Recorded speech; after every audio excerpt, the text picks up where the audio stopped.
lilipat o ikukulong. Ito raw ang dalawang maaaring pagpilian ng ilang senador na nasa majority block na kumakaharap sa panggigipit ayon kay Senate President Alan Cayetano. Pero sabi po nila na ang isda sa bibig nahuhuli. Kaya nakita niyo po yung pala plano all this time. Arestuhin, takutin, intimidate ang nasa majority. Either lumipat or ikukulong. So as I said, at the proper time, evidence will come out.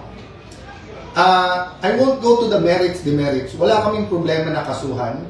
Wala kaming problema na sa korte patunayan kung sila ay guilty o hindi.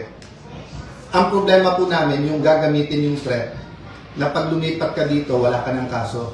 Pag diyan ka, tutuluyan ka namin. Sa isa namang interview, binanggit ni Senador Rodante Marcoleta na kumakaharap ngayon sa pressure si Senador Jinggoy Estrada na naginason daw kung bakit umabot na ito sa kanyang kasulukuyang kalagayan.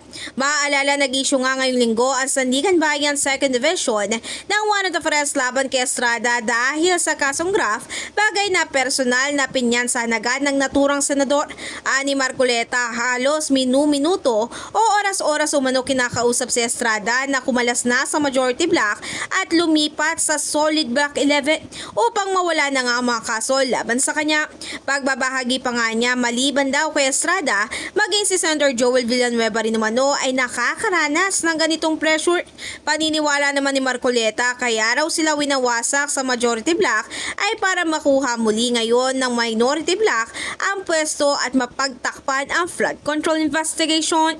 In the heart of changing lives, ako si Brigada Ann Cortas ng 105.1 Brigada News FM Manila, The Music News Authority.